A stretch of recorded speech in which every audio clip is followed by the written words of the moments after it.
Tasnim cartoon world. Madhabpur গ্রামের পাশে একটি সুন্দর গ্রাম ছিল।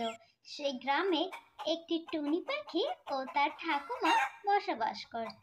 টুনির ঠাকুমা মুরগি পালন করে তার সংসার চালাতো, কিন্তু হঠাৎই মুরগিগুলো একটি অজানা রোগে আক্রান্ত হয়।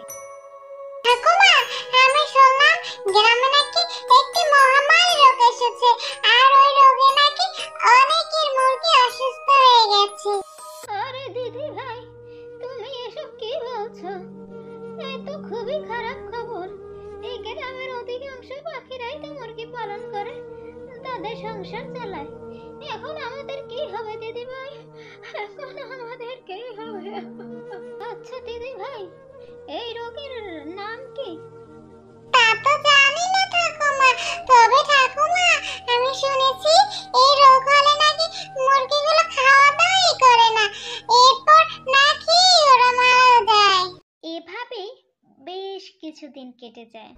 দেখতে দেখতে গ্রামের সকল মুরগিগুলো আক্রান্ত হয়ে যায়।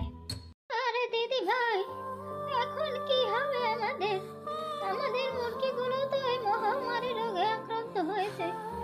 আমাদের মুরগিগুলো তো কোনো খাবারই খাচ্ছে না, আর এভাবে না খেয়ে থাকলে তো এক সময় আমাদের মুরগিগুলো মারা যাবে দিদি ভাই। এই কথা বলতে না বলতেই ঠিক এমন সময় গ্রামের কিছু পাখি ওদের কাছে আসে এবং তাদের সমস্যার কথা সব খুলে বলে। এরপর সবাই সিদ্ধান্ত নেয় তারা সাধু বাবার কাছে যাবে। এরপর সবাই মিলে সাধু বাবার কাছে যায়। সাধু বাবাকে টুনি তাদের সমস্যা বলে। এই মহামারী রোগ একটাই সমাধান আছে, আর সেটা হলো লাল নদীর জল এবং নীল নদীর জল। আর ওই লাল নীল জল যদি মুরগিগুলোকে খাওয়ায়, তাহলেই মুরগিগুলো আবার আগের মতো সুস্থ হয়ে যাবে। সাধু বাবা, এই সাধু বাবা, আমি কিভাবে ওখানে যাব? তোকে পশ্চিম কোণে জঙ্গল পেরিয়ে লাল নদী ও নীল নদীর কাছে যেতে হবে, আর ওই নদীর জলে রয়েছে লাল ও নীল পরি। আর তুই যদি ওদের সন্তুষ্ট করতে পারো, তাহলে তুই ওই জল আনতে পারবি। এরপর টুনি সাধু বাবার কথা মতো একটি জাদুর মাদুরে করে সেই লাল ও নীল নদীর কাছে যায়। আর ওখানে তখন একটি লাল পরী জলের নিচ থেকে ওঠে।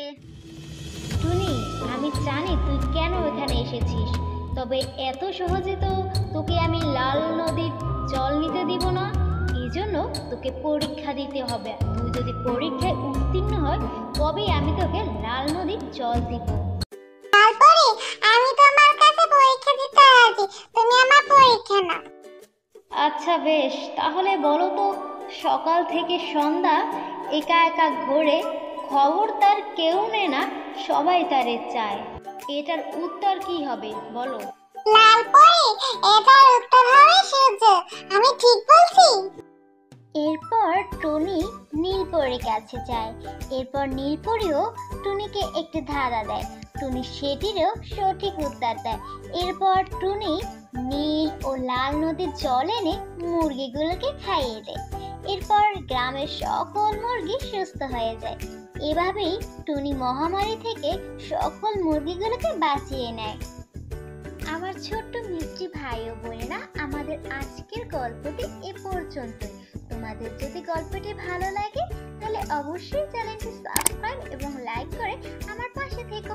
আর হ্যাঁ, একটা কমেন্ট করতে কিন্তু ভুলো